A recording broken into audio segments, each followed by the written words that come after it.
Mesdames et messieurs, bonjour. Je voudrais évidemment saluer les élus, mesdames et messieurs les élus, mesdames et messieurs les représentants d'agences, directrices, directeurs, toutes les sommités scientifiques qui sont là et qui ont fait le déplacement souvent de très loin. Et puis surtout, je voudrais saluer le public parce que vous ne le réalisez peut-être pas, mais c'est exceptionnel. Je crois que c'est quasiment historique, non seulement qu'il y ait un colloque scientifique de ce niveau, mais qu'il soit ouvert, enregistré, en ligne. Je pense que c'est une étape extrêmement importante dans la transparence nécessaire voulue par le président de la République dans son discours il y a 15 jours en Martinique. Et j'ai eu l'honneur de l'accompagner et de l'entendre en direct sur cette exploitation agricole fortement contaminée dans laquelle de nouveaux types d'agriculture étaient mis en place. Je pense qu'on est aujourd'hui à un tournant. Le président de la République nous a fixé un cap, une stratégie sur la durée, parce qu'il faut bien rappeler que le drame de la chlordécone est un drame exceptionnel et une atteinte environnementale durable. Et donc il faut une stratégie sur la durée. Et c'est une étape majeure que d'avoir eu ce discours fort du président de la République, mais aussi ce colloque scientifique de haut niveau avec des chercheurs vraiment d'abord d'origine internationale, et on voit bien que des réseaux se mettent en place, des collaborations se mettent en place entre des équipes françaises, des équipes étrangères, et c'est très important. Et donc, je ne peux que me féliciter du niveau de ce colloque et surtout de la production de connaissances qui en a résulté, avec des débats extrêmement riches et ouverts. Il se trouve que je suis à la fois pilote avec l'outre-mer du plan national chlordécone, mais aussi en charge de la prévention, de la priorité prévention qui a été fixée par le président de la République et rappelée par le Premier ministre lors d'un comité interministériel pour la santé, c'est-à-dire finalement un conseil des ministres entièrement tourné sur la santé. Et donc nous devons tous ensemble, toutes les citoyennes et tous les citoyens français, nous mobiliser dans des actions de prévention pour faire de la prévention en santé une priorité, pour promouvoir la santé et pour agir sur l'éducation à la santé. Donc on va vous présenter évidemment le plan national. Ce que je voulais dire, c'est que, comme l'a dit Monsieur le Préfet, l'ensemble des services de l'État sont totalement mobilisés sur ce sujet majeur qui est le sujet de la chlordécone. Nous devons co-construire la confiance nécessaire, et ça passe par la transparence totale sur le plan chlordécone dont le bilan est disponible, sur les documents officiels relatifs à la chlordécone qui sont sur le site chlordécone-info.fr, sur les résultats des prélèvements, sur les résultats de la cartographie, sur les résultats des analyses de l'eau qui sont disponibles là aussi en ligne, et c'est très important de le rappeler. Donc il y a une obligation de transparence vis-à-vis de nos concitoyens, et puis bien sûr il y a des débats, et on va le voir cet après-midi, et c'est extrêmement important d'avoir ces débats tous ensemble. Sur la stratégie en termes de santé publique et de protection de la population, je voudrais passer quelques messages extrêmement brefs issus de ces 2 jours de présentation scientifique. Si on veut protéger efficacement la santé, il faut déjà protéger les femmes enceintes et les jeunes enfants. Je pense que ça, c'est un message extrêmement fort. On peut aujourd'hui se protéger d'une exposition alimentaire par la chlordécone. Il y a la mobilisation des services de l'État, il y a le renforcement des contrôles. Et donc, c'est un message quand même de confiance à faire passer sur la qualité des contrôles mis en place par l'État. Deuxièmement, il y a des moyens de faire de la prévention, de l'éducation. Et donc, on renforce fortement le programme Jardins familiaux, jardins créoles contrôlés, accompagnés. Je pense qu'il faut vraiment susciter de l'intérêt de la part des Antillaises et des Antillais sur ces programmes, de la même façon qu'on renforce l'accompagnement périnatal. Et là encore, il y a une inquiétude des futurs parents sur les conseils à suivre et les repères à adopter pour mener à bien une grossesse dans les meilleures conditions. Troisièmement, il faut parier sur les futures générations, et donc il faut faire de l'éducation auprès des plus jeunes. Le préfet l'a rappelé, en milieu scolaire, évidemment au collège, au lycée, à l'université, mais tout le monde doit entendre parler de la chlordécone, comprendre quelles sont les questions scientifiques encore à trancher, quels sont les éléments dont on dispose en termes de connaissances scientifiques, et partager l'ensemble des connaissances, en particulier en utilisant une nouvelle mesure phare prévu par le président de la République, annoncé dans son programme présidentiel, qui est la création du service sanitaire qui se met en place aujourd'hui à la rentrée universitaire, avec tous les étudiants des professions de santé qui vont être amenés à mener des actions de promotion de la santé vis-à-vis des publics les plus fragiles, dans les zones vulnérables et vis-à-vis des enfants. Donc je pense qu'il faut qu'on s'appuie là-dessus.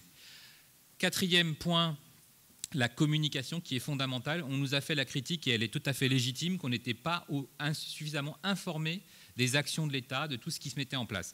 C'est tout à fait juste, et donc on va évidemment accroître cette communication, en particulier avec Internet, puisque tout est aujourd'hui disponible sur Internet. Vous avez aussi les plaquettes du plan chlordécone qui sont disponibles, bien sûr, auprès des pouvoirs publics. Il y a un rôle majeur des élus, donc que je resalue à cette occasion, et des collectivités locales pour mettre en place concrètement sur le terrain toutes les actions que l'État propose. Et je pense que c'est vraiment très important d'avoir le soutien des élus et d'avoir le soutien des associations. On en a vu beaucoup ces 2 derniers jours. Les associations ont un rôle clé à jouer pour accompagner nos concitoyens dans des actions concrètes de terrain. J'ai entendu un certain nombre de messages ou de questions au cours de ces 48 heures, notamment des inquiétudes sur l'eau en bouteille ou l'eau potable communale. Je tiens à vous rassurer tout de suite, évidemment, pour l'eau en bouteille ou pour l'eau du robinet, les contrôles sont faits, les contrôles sont les mêmes ici qu'en métropole, et les contrôles portent évidemment sur la présence de chlordécone. Je crois qu'il y a une alerte aujourd'hui en Guadeloupe, ça prouve bien que quand on trouve de la chlordécone, on signale immédiatement qu'il y a de la chlordécone et les autorités ferment le circuit d'eau. Ça arrive ici comme en métropole, lorsqu'il y a une contamination chimique, physique, microbiologique. Donc c'est extrêmement contrôlé et je tiens à vous rassurer sur l'eau. Enfin, sur les polémiques qu'il y a pu y avoir, je dirais que le message il est simple vis-à-vis des Antillaises et des Antillais. L'exposition à la chlordécone, elle doit être la plus basse possible. Donc c'est vraiment le message qu'il faut faire passer.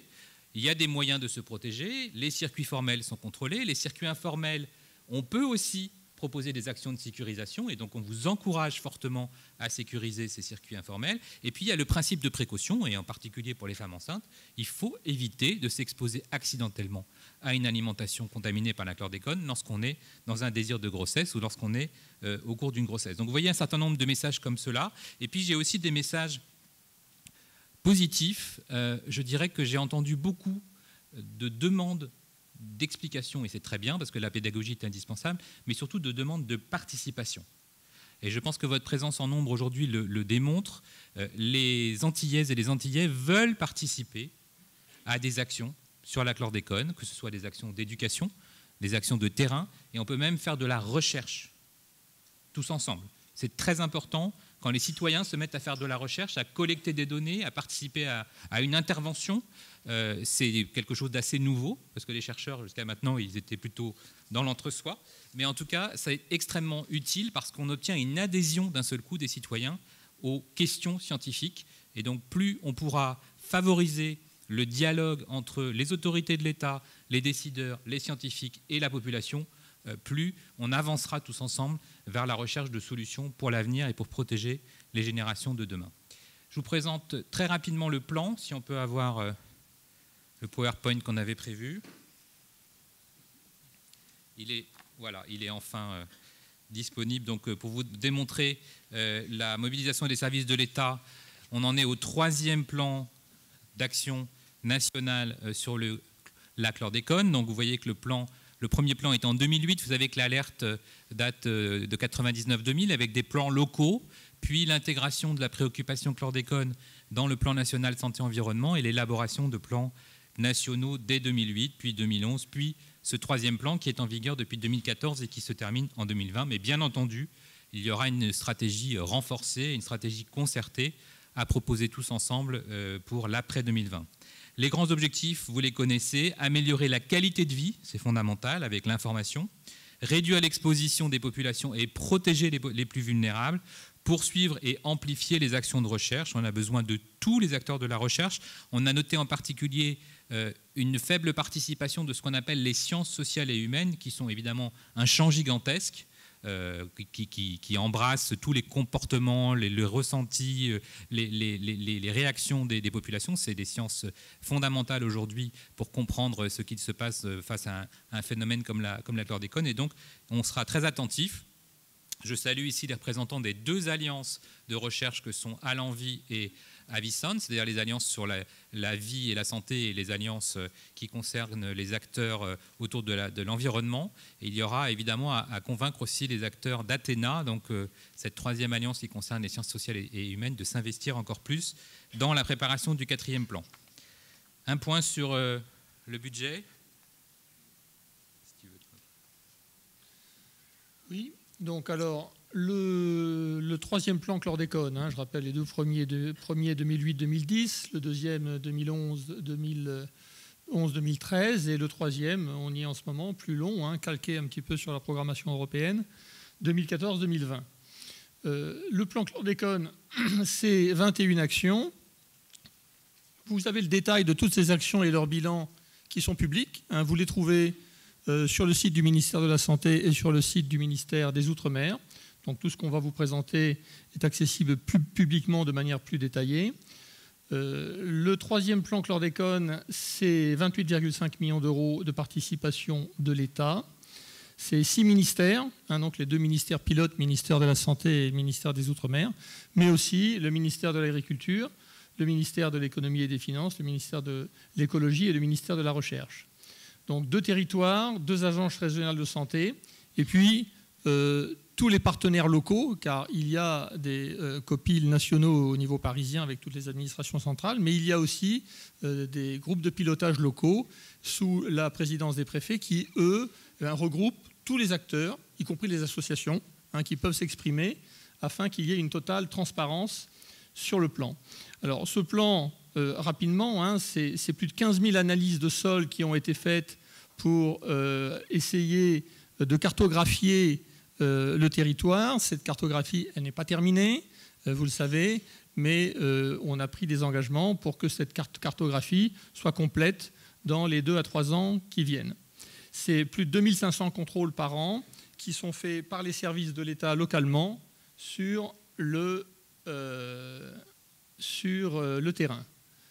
Est-ce que je n'ai pas sauté une diapo là? Non, c'est bon. Ok. Ça, c'est la santé. Bien.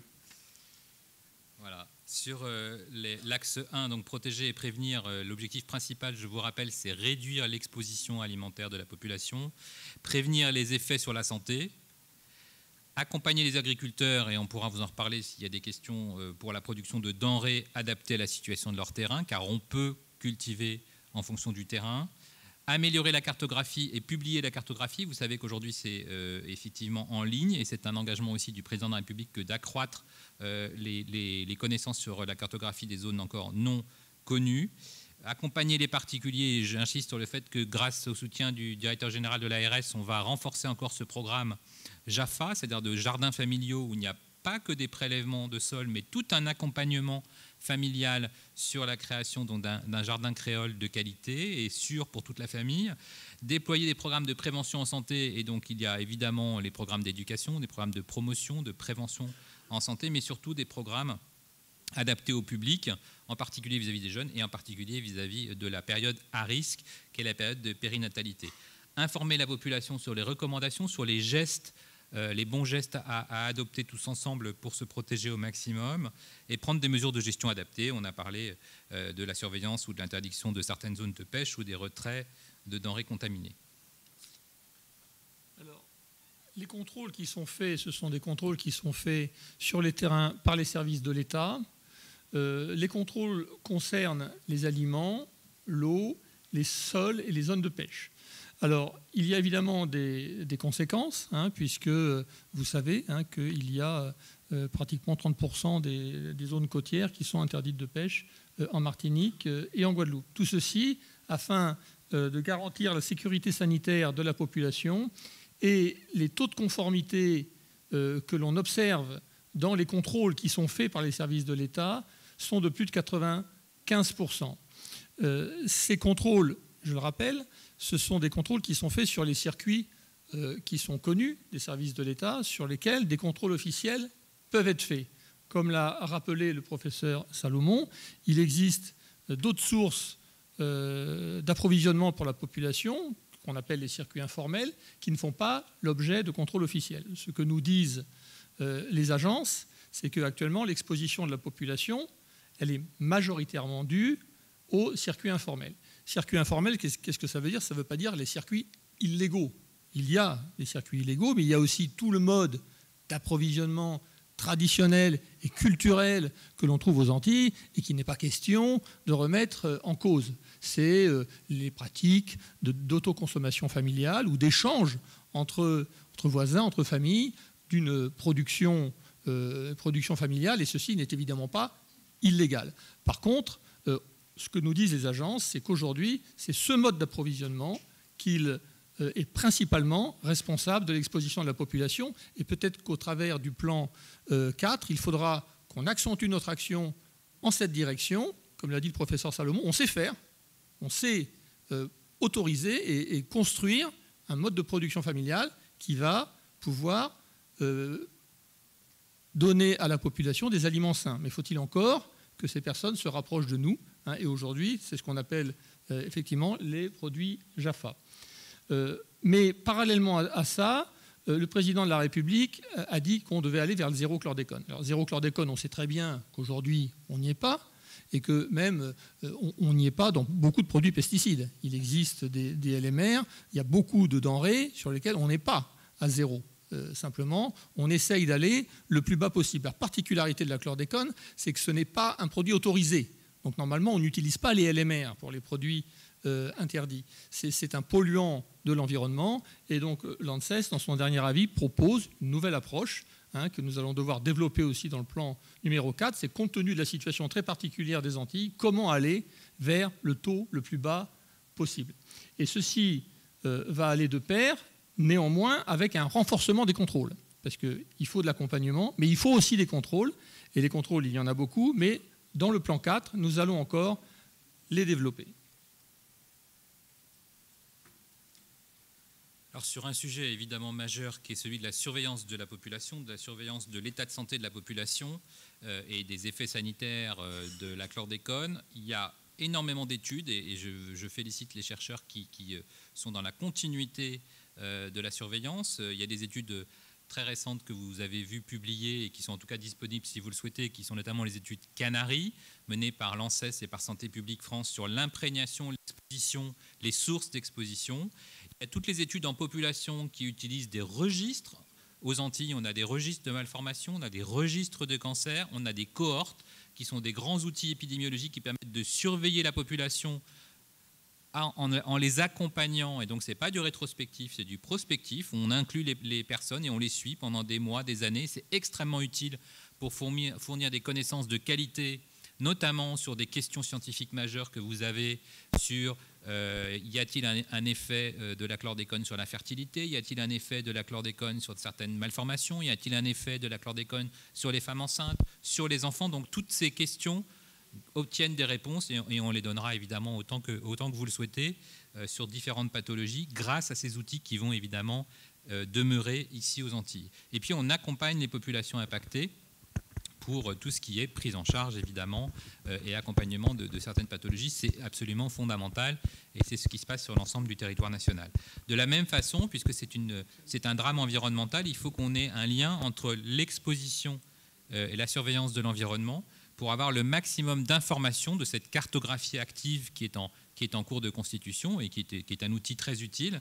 Et de la même façon qu'il y a des réseaux d'analyse présents sur les territoires et qu'on a maintenant un objectif, qui est désormais dans la loi d'ailleurs, de modernisation de notre système de santé, la loi de 2016, qui est ce qu'on appelle de définir un exposome. C'est un objectif, mais c'est dans la loi. Ça concerne évidemment tous les citoyens français. C'est comment on caractérise notre exposition à toutes sortes de facteurs alimentaires, environnementaux, pour définir cette exposition et faire le lien éventuel entre ces dizaines, centaines, milliers de facteurs qui peuvent influer sur notre santé et éventuellement la survenue de pathologies. Donc il nous faut enrichir les connaissances. Ce colloque qui a vraiment contribué. Les travaux se poursuivent, évidemment, sur les impacts sur la santé. L'exposition de la population, elle est mesurée aujourd'hui avec des enquêtes alimentaires, mais aussi avec des enquêtes d'imprégnation, comme faites par Santé publique France. On s'intéresse évidemment, parce que c'est une cible prioritaire, parce que c'est une population qu'il faut protéger, au développement de l'enfant.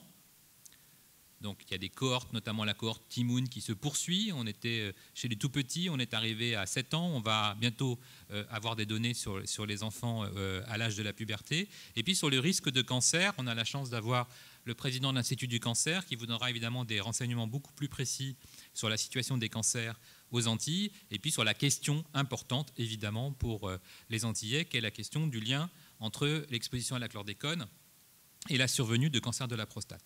L'impact sur l'environnement, c'est un champ dans lequel on peut aussi maintenir beaucoup d'efforts. Quels sont les effets sur l'environnement au sens large, les milieux, et aller beaucoup plus loin encore sur les méthodes de remédiation.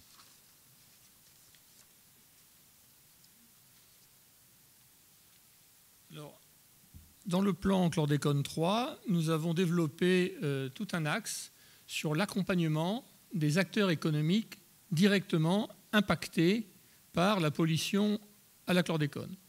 Alors, je pense en particulier aux pêcheurs, qui d'un seul coup, on leur a en gros interdit de continuer leur activité professionnelle, et en leur disant soit d'aller pêcher plus loin, soit de se reconvertir. Et tout ceci, évidemment, a nécessité un accompagnement.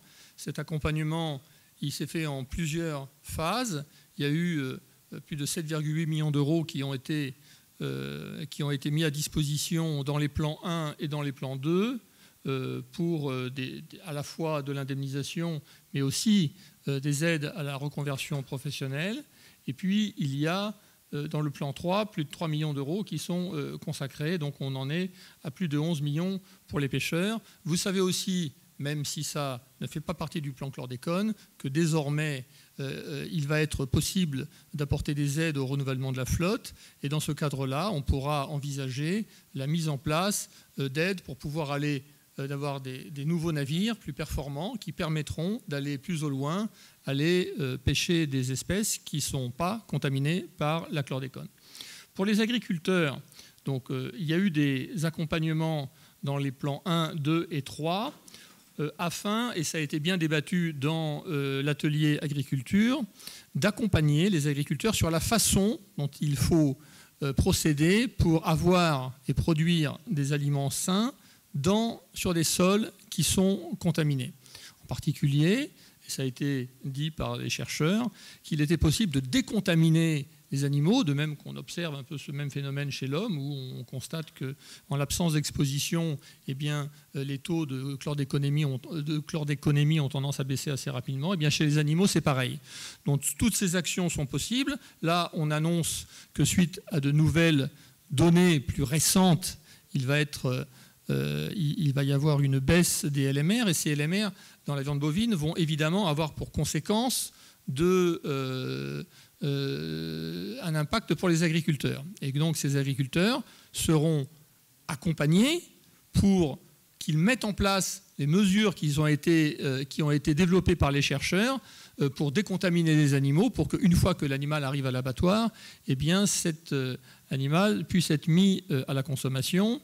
Et évidemment, ces mesures ont un coût, et c'est dans ce cadre-là que les agriculteurs seront accompagnés. Depuis 2008, on a déjà eu plus de 15 millions d'euros qui ont été consacrés à l'appui et à l'accompagnement du monde agricole.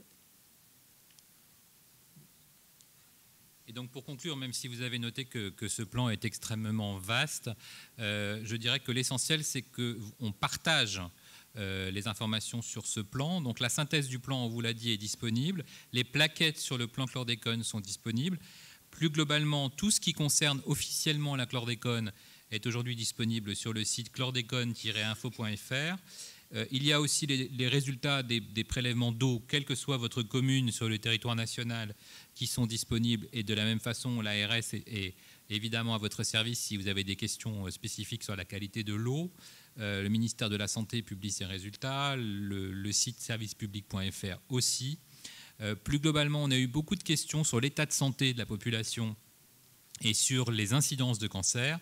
Et là encore, je vous encourage à vous tourner vers les sites officiels, que ce soit santépubliquefrance.fr ou i-cancer.fr, qui sont les sites officiels, probablement pas suffisamment consultés, avec énormément d'informations fiables, de données probantes, qui sont très utiles parce qu'on a besoin de s'informer tous ensemble en tant que citoyens sur l'état de santé de la population.